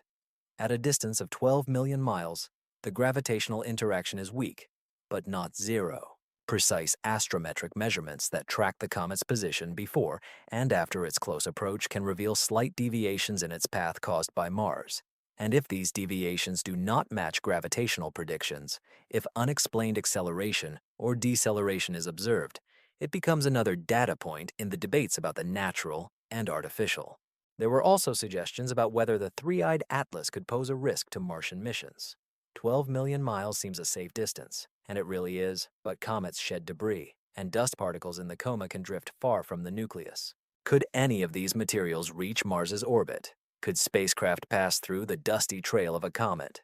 The answer seems negative, as the encounter was not close enough for that. However, these are questions that mission planners must take seriously. Dust particles at orbital speeds can damage spacecraft, so there are procedures to protect sensitive instruments and orient the craft to minimize their cross-section during potential encounters. Observations from Mars indeed provide us with context. The three-eyed atlas is not just an object visible through Earth's telescopes. It is a phenomenon monitored by spacecraft within the inner solar system, tracked by rovers on planetary surfaces, observed from different angles, and using various instruments. This distributed network of observations helps us confidently interpret results, exclude instrument artifacts, and ensure that what we see truly exists. It also anticipates how future observations might look. If the three-eyed atlas continues to move through the solar system, or if future interstellar objects approach our planets, we will have more opportunities for multi-cosmic campaigns and coordinated observations that maximize scientific results. We can even design missions specifically aimed at intercepting such objects to fly close enough to photograph their surfaces, collect samples of their comets, and measure magnetic fields or radiation levels nearby. However, such missions are years or decades away, limited by technology and funding, as well as the unpredictability of interstellar objects appearing. Nevertheless, the three-eyed atlas shows us that such objects do indeed appear. They pass through our solar system, and they are worth studying intensively when they appear.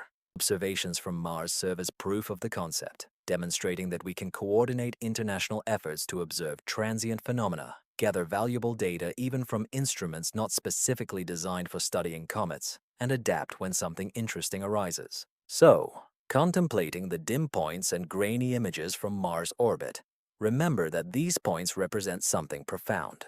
These are photons that traveled from the Sun, reflected off an object possibly formed light years ago, and were captured by cameras created by humans orbiting another planet. We use tools scattered across the solar system to study a distant visitor, and in doing so, we learn both about the object itself and our own capabilities. Regardless of whether the three-eyed atlas is natural or artificial, this process of learning and expanding our observational capabilities, as well as analytical accuracy, pushes us towards a future where we will be better prepared to understand whatever the universe sends us next. Part 12. The Echo of Oumuamua and Borisov, an Interstellar Family Album.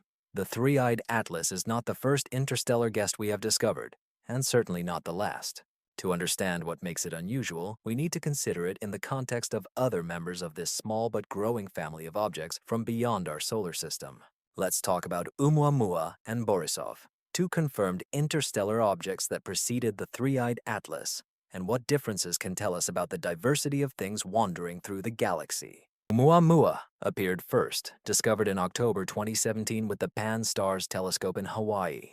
The name translates to scout or messenger in Hawaiian, which is quite fitting for the first confirmed visit of humanity from another star system. From the very beginning, Oumuamua caused bewilderment. It had an elongated shape resembling either a cigar or a flat pancake, with unusual proportions unlike any asteroid or comet in our solar system. It rotated in space with a complex axis of rotation, its surface brightness sharply changing as different sides caught sunlight. But the real mystery lay in its trajectory. When Oumuamua left the solar system, accelerating away from the sun, astronomers noticed it was moving slightly faster than gravity could explain. Something was pushing it, giving a small boost that noticeably altered its path. For comets, such uncontrollable acceleration is the norm, caused by gas jets erupting from the surface and acting like miniature rocket engines. However, Oumuamua showed no signs of such jets. No visible coma, no dust tail, nothing that could indicate active gas emission. This led to many theories. Perhaps it was emitting something invisible, like hydrogen or nitrogen, which did not reflect in our observations. Perhaps its shape creates radiation pressure effects when sunlight presses on its large surface, which could explain the acceleration. Or, as the famous envelope suggested, it was an artificial body, a light sail or probe, maneuvering with technology we could not detect. The debates continue, while Oumuamua has long left the reach of our telescopes, taking its secrets into interstellar space. Then Borisov appeared, discovered in August 2019 by amateur astronomer Gennady Borisov. Unlike Oumuamua, Borisov looked like a comet. It had a coma, a tail, and spectroscopic signs of water, carbon monoxide, and dust, everything one would expect from a typical comet. Its trajectory was clearly hyperbolic, confirming its interstellar origin, but its behavior was reassuringly normal. It rotated, emitted gas, and changed brightness, all of which matched our models. Borisov proved that not every interstellar object is strange. Some are just comets from other star systems performing familiar cometary actions. The difference between Oumuamua and Borisov is astonishing. One contradicted the explanation, another confirmed expectations, and this tells us something important. Interstellar objects are diverse. They come in various shapes, compositions, and activity levels. Like asteroids and comets in our solar system, the objects wandering through the galaxy vary greatly. Some of them are rocky, others icy, some are active, others are dormant. There is no single template to determine what an interstellar guest should be like. And then 3I Atlas appear, who are not as strange as Oumuamua, but not as familiar as Borisov. It looks like a comet, but without a bright tail and coma, and its spectroscopic signatures do not provide clear answers. Its behavior is precise, yet incomprehensible.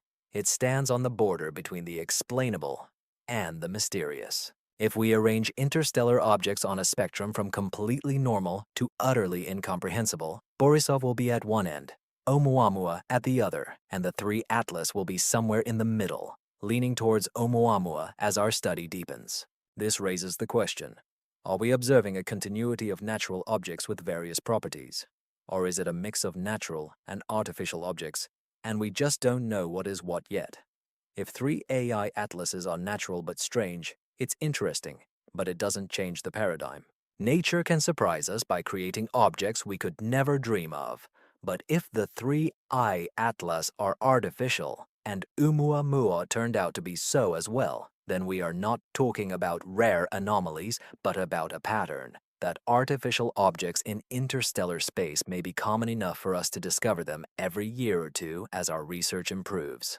We urgently need new data. We must detect more interstellar objects, study them with more modern tools, create high-quality images and spectra, and possibly even send spacecraft to intercept them before they leave the solar system. The Hereditary Overview of Space and Time, which is set to begin its work at the Vera Rubin Observatory, will significantly increase the speed of discovering transient objects, including interstellar visitors. For several years after the start of LSST operations, we may begin to detect interstellar objects weekly or monthly, rather than once every few years. This data flow will help us understand whether Oumuamua and the 3 Atlas are exceptions or representatives of a common class. We will see whether most interstellar objects are comet-like or asteroid-like, if periodic brightness changes are rare or common, and whether non-gravitational accelerations are exceptions or the rule. And if we start finding a large number of objects with similar unusual properties, then explaining it as coincidence will become significantly more difficult. The family album of interstellar guests is still modest, containing only a few worn photographs in an otherwise empty book. But we add pages, and each new image tells us about the diversity and abundance of objects drifting through the cosmic ocean. Oumuamua showed us that interstellar objects can be deeply strange. Borisov showed that they can be quite familiar. 3 AI Atlas demonstrates that they can be both at once. Familiar enough to be classified as comets, yet unusual, raising questions about whether we are missing something important in this classification. As we create this album, gathering new examples and refining our understanding, we are also building a mirror. These objects reflect our assumptions about what is natural and what is not, about what is possible and what is fantasy. They make us wonder whether our models of solar system formation and comet behavior are complete, or if we are working with an incomplete picture because we have only studied objects from our small corner of the cosmos.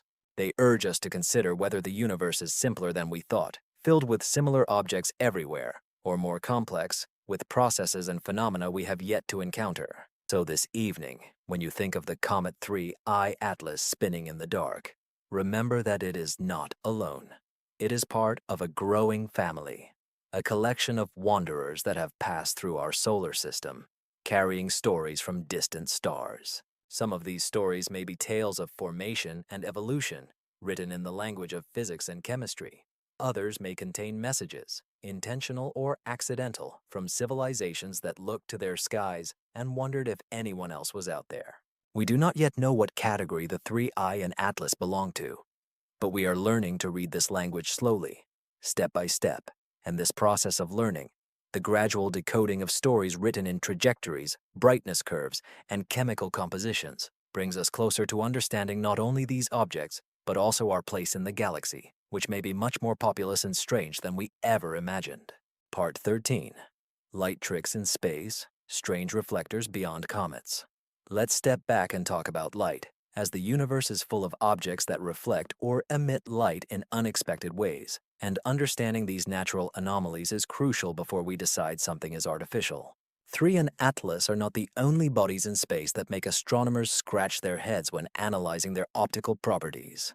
There is a whole zoo of strange reflectors and emitters, some of which are definitely natural, which should make us approach conclusions with caution. Let's start with exoplanets.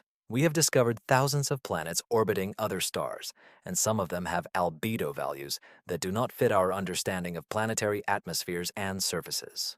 There are hot Jupiters, blacker than coal, absorbing almost all the light that falls on them, likely due to atmospheric chemistry creating light-absorbing mists. There are planets that are brighter than they should be, possibly because they are covered with reflective clouds of silicate particles or metallic compounds that effectively scatter light. One particularly interesting case is HD 189733b, a hot Jupiter, which some researchers suggest may have reflective corundum clouds in its atmosphere, the mineral from which rubies and sapphires are formed on Earth. If the atmosphere of a planet contained clouds of tiny corundum crystals, they could create optical effects unmatched in our solar system, possibly including unusual polarization signatures or brightness variations that could be mistaken for artificial structures if we didn't know better. In our solar system, there are also asteroids with amazing optical properties. Some asteroids have surfaces that are unusually bright or dark, significantly beyond the normal range. Some of them demonstrate polarization curves that do not match standard dust-scattering models. In several cases, these anomalies are so pronounced that early observers wondered if they were seeing something artificial, metallic surfaces, or geometric structures that reflect light coherently. A famous example is the asteroid Apophis, which will pass very close to Earth in the year 2029. The properties of its surface are still being studied, but there are hints of unusual reflection spectra that may indicate the presence of metals or minerals not often found in asteroids. No one considers the Apophis artificial. It is clearly a natural object, but it shows how natural surfaces can create unexpected optical signatures when unusual compositions or structures are present. As for comets, there are known cases of strange optical behavior. The comet PSN, for example, shows periodic brightness changes that are more regular than those of most comets, related to its rotation and the distribution of active areas on its surface.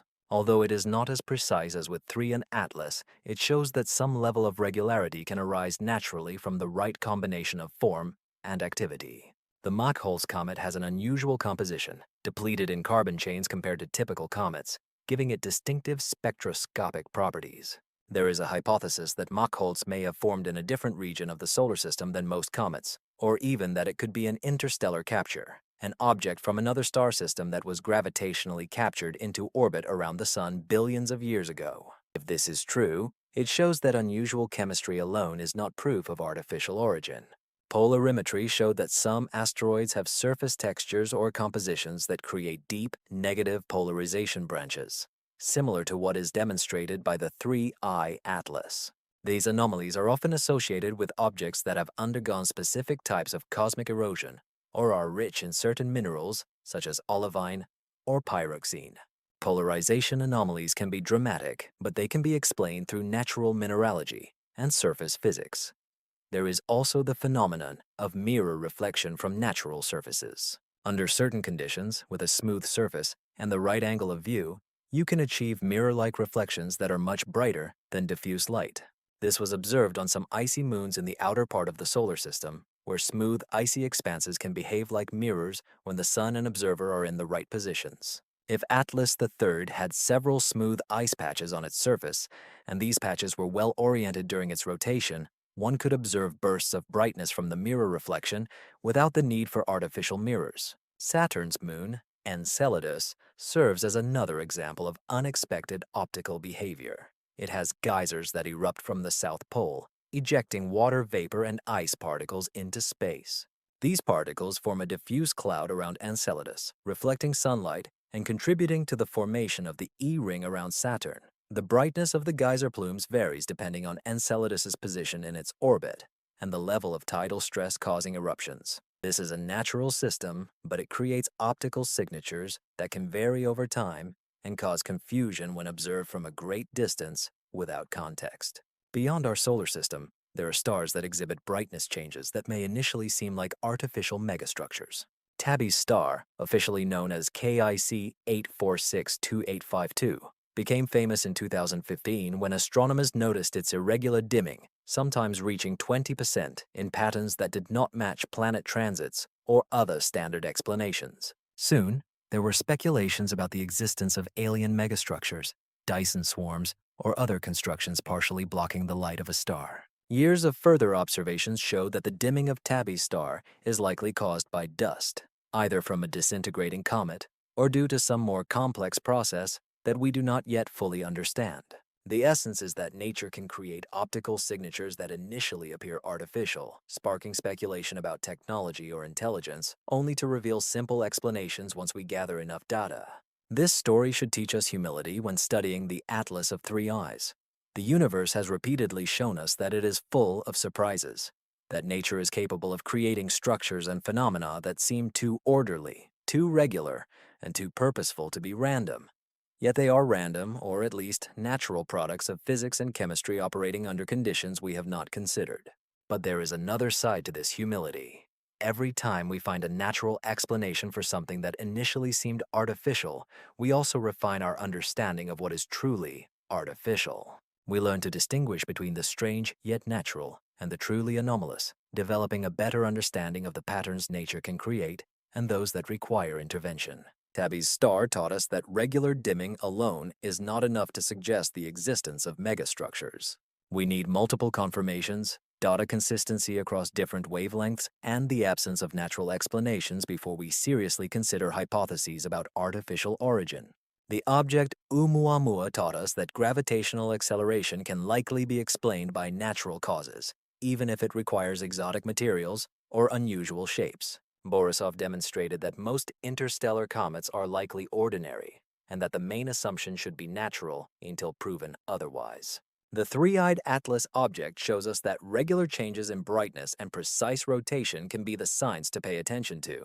This combination is difficult to achieve naturally and easier to create artificially. He offers a new set of criteria, a new model for determining how an artificial object might look when trying to disguise itself as natural. And regardless of whether it turns out to be natural or artificial, this model will be useful for assessing future discoveries, because here is the unpleasant truth. If artificial objects from other civilizations pass through our solar system, they are almost certainly designed to look natural. No one would send a probe that overtly displays alien technology at every turn. They will disguise it, wrap it in ice, set a trajectory that appears gravitational, making it evaporate like a comet. The only way we could ever recognize such objects is by noticing the subtle details that don't quite fit the familiar. Small discrepancies that natural objects do not have, which means we need to understand natural anomalies very well to recognize when something crosses the line from merely strange to truly abnormal. We need to catalog all the ways natural objects can deceive us, all optical illusions, chemical surprises, and dynamic features that nature can create. Only then can we confidently say that an object like the three-eyed Atlas behaves in a way that nature cannot, showing us something truly new, perhaps something created rather than born. So, when you fall asleep tonight, remember that the universe is a multitude of mirrors, full of reflections, illusions, and things that do not appear as they truly are. Our task is to learn to distinguish which reflections are merely a play of light and which may be signals from someone trying to attract our attention. Part 14. A lesson in misinformation from artificial intelligence, refuting Tiago and beyond. Before we conclude this journey through the mysteries of the three-eyed atlas, we need to discuss something unpleasant: how easy it is to make mistakes in the age of artificial intelligence and instant information. This is not an ancient story. It happened during the same period when we studied the comet, and it is a cautionary tale about the dangers of moving too fast, about how easy it is to trust and let enthusiasm replace fact-checking. Tiago, a science communicator with a significant online audience, published a live stream at the end of September 2025, discussing the alleged spikes recorded from the three-eyed atlas. According to the video, an in-depth analysis of telescope data using advanced artificial intelligence technologies revealed periodic energy bursts from the comet, radiation pulses that could not be explained by natural processes. The video went viral, garnering hundreds of thousands of views in just a few days, sparking heated discussions on social media about whether we had witnessed the first confirmed artificial interstellar probe. However, there was one problem. It turned out to be false. An artificial intelligence system that supposedly detected these emissions misinterpreted the data, seeing non-existent patterns or perhaps confusing signals from terrestrial sources with emissions from a comet. When other researchers tried to confirm the results using the same data, they could not reproduce those results. The anomaly did not exist. Nevertheless, credit must be given to Tiago. As soon as he realized the mistake, he deleted the video and published a public retraction. He explained what went wrong, acknowledged that he should have waited for review and independent verification before making his statements, and apologized for contributing to the spread of misinformation. This was a responsible reaction to an honest mistake, highlighting both the promises and risks of using artificial intelligence in scientific research. Artificial intelligence is revolutionizing astronomy. Machine learning algorithms can process vast amounts of data, identifying objects of interest, classifying galaxies, discovering exoplanets, and finding patterns that might elude human researchers or take years to uncover. Artificial intelligence has indeed advanced our understanding of the universe, accelerating research and opening possibilities that would be impossible through traditional methods. However, AI systems are also prone to errors, especially when applied in unconventional situations. They learn from existing data and recognize patterns based on what they have seen before. When they encounter something truly new, beyond their training set, they may make mistakes. They may see patterns where there are none, or fail to recognize true patterns. Unlike human researchers who can use intuition, context, and skepticism, artificial intelligence systems lack the broader understanding needed to verify their own conclusions. The incident with Tiago is not an isolated case. The year 2025 witnessed several similar instances where AI analysis led to dramatic claims that did not hold up to scrutiny. In March, a preprint document emerged claiming that an artificial intelligence system had discovered evidence of superconductivity at room temperature in a new class of materials, based on the analysis of crystal structure databases. The article generated immense interest, making headlines worldwide, until other researchers pointed out that the artificial intelligence essentially rediscovered known compounds under different names and misinterpreted their properties. The preprint document was retracted. For the 3i Atlas project, this raises important questions about how we verify the results discussed. The analysis of the Lomskargel periodogram, which revealed the rotational period and brightness pulsations, represents a mathematical technique rather than an artificial intelligence system. This gives her both strengths and weaknesses. She is less prone to the pattern hallucinations that neural networks may encounter, but a careful approach is still required for her correct interpretation and validation. The fact that several independent groups must confirm the periodicity before we can consider it real serves as a safeguard against errors typical of artificial intelligence. Science is based on reproducibility and peer review. Many researchers study the same data using different tools and assumptions, striving to find consensus. When everyone sees the same signal, confidence grows. When some see it and others do not, it is a troubling signal that may indicate the signal is dubious or that the methods of analysis have a significance we do not yet understand. Society's attitude towards scientific claims has become more complicated in the age of artificial intelligence. There is a huge interest in groundbreaking discoveries, in news that challenges our understanding of the universe. However, skepticism is also growing. fueled by repeated cases where claims are unfulfilled. Captivating headlines turn out to be refutations, and promises are not kept. This creates a complex situation for scientists trying to convey information about current research, sharing both the excitement of discovery and the uncertainty inherent in the process. The Three-Eyed Atlas project finds itself in this uncomfortable position. The data indicates that something unusual is happening. Unusual enough to warrant serious study and public interest, but not convincing enough to declare victory or assert that we have definitively found an artificial object or ruled it out. We are in a tangled intermediate phase of science, where various interpretations compete, evidence accumulates slowly, and certainty remains unattainable. In such an environment, there is a temptation to exaggerate results. There are professional and financial incentives to be the first with dramatic statements, to attract public attention, and to secure funding for further research. But such incentives can lead researchers down dangerous paths, to premature announcements of results, to underestimating uncertainties, and to hope overshadowing the dispassionate analysis that science requires. Tiago's mistake and its subsequent correction serve as an example of how everything should work. When you realize your mistake, you publicly acknowledge it, explain what went wrong, remove false information from the address, and accept temporary embarrassment for the long-term goal of maintaining trust and accuracy. Not everyone acts this way. Some researchers insist on controversial claims, some ignore criticism, and some quietly shift to other topics without acknowledging issues with their previous work. The broad problem is that science is accelerating due to automated telescopes, AI analysis, and instant global communication. We can move from observations to publication, and then to international news coverage in just a few days or even hours, but speed becomes the enemy of thorough verification. The traditional scientific process, with its peer review, reproducibility, and cautious language, has evolved over centuries to filter out errors before they become accepted facts. When we shorten this process for speed, we inevitably allow more mistakes. There is no easy solution to this problem. We cannot return to a slower pace, nor would we want to. The rapid pace of discoveries truly advances our knowledge, and the ability to quickly share results fosters collaboration and ongoing research that would have been impossible in the past. However, we need to approach how we communicate uncertainty more intelligently, how we distinguish preliminary data from established facts, and how we help society understand that science is a process, not a series of final statements. For the Three-Eye Atlas project, the case of misinformation related to artificial intelligence serves as a reminder to maintain healthy skepticism, even when exploring exciting possibilities.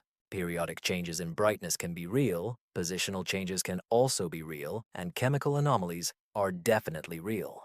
But the interpretation of what all this means, whether it is a natural phenomenon or artificial, a comet or a probe, remains open, disputed, and requires more data and analysis before we can speak with certainty.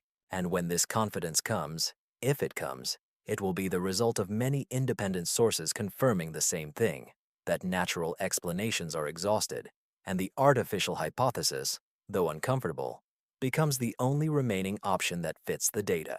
Until then, we wait, observe, analyze, and remember that the universe is not obliged to fit into our timeframes or reveal its secrets quickly just because we are impatient to know. So, this evening, reflecting on everything we've discussed, from the silence of Russian astronomers to images from the Mars orbiter and the mistakes of artificial intelligence systems, remember that understanding takes time. The story of Three-Eye Atlas is not yet finished. We are still in the middle of the narrative, where the mystery deepens, clues accumulate, and the truth, whatever it may be, remains alluring and elusive. This causes discomfort, but at the same time, it is honest. Honesty, even if it causes discomfort, is the foundation on which true science is built. Part 15. What comes next? Future missions, interceptors, and open mysteries. We went through the evidence, explored the anomalies, considered both natural and artificial explanations for the behavior of Three-Eye Atlas. Now it's time to look ahead and ask what awaits us next in our study of this object and similar ones. Since the comet Three-Eye Atlas, or trial, it showed us that interstellar visitors really exist, they can be detected, and they should be given serious scientific attention. The emission of the European Space Agency's Comet Interceptor, planned for launch in 2029, represents our best hope for studying an interstellar object up close. The concept of this mission is ambitious. Instead of heading towards a specific target, the craft will take position in a gravitationally stable point in space. When a suitable object appears, a long-period comet, or ideally, an interstellar body, the spacecraft will activate, adjust its trajectory, and fly past the object at close range, capturing high-quality images and analyzing the composition of its coma and dust. This approach is necessary because we cannot predict when or where interstellar objects will appear. Usually, when we detect them, they are already passing through the inner part of the solar system, and we have no time to design, build, and launch a specialized mission. But the spacecraft waiting in the correct orbit can respond quickly, reaching targets in a matter of months, not years.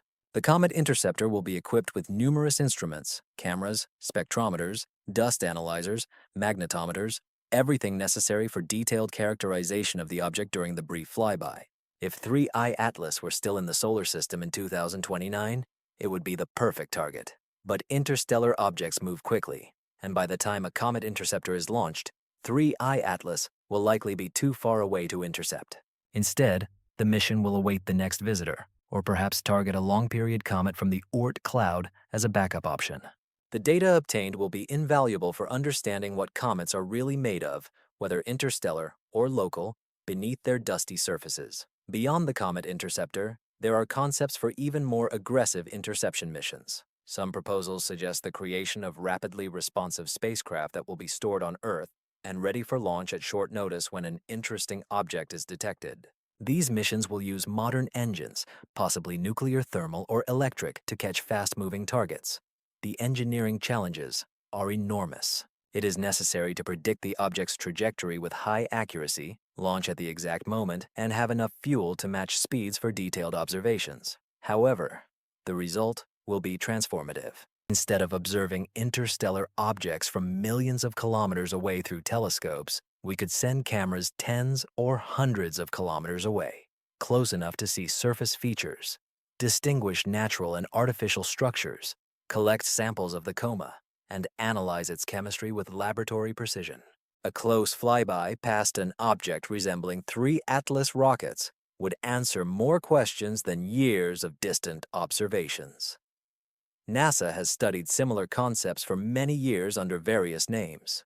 The proposed early 2000s program for developing rapid response technologies for interstellar objects could not advance due to budget constraints, but the ideas remain viable, awaiting the right combination of scientific capability and political will. If the behavior of the object 3 Atlas continues to be anomalous and the hypothesis of its artificial origin gains more traction, one can be sure that funding for intercepting interstellar objects will suddenly become available. On Earth and in orbital telescopes, technology continues to improve. The Vera Rubin Observatory, with its heritage program for exploring space and time, will soon begin operations and revolutionize our ability to detect transient objects.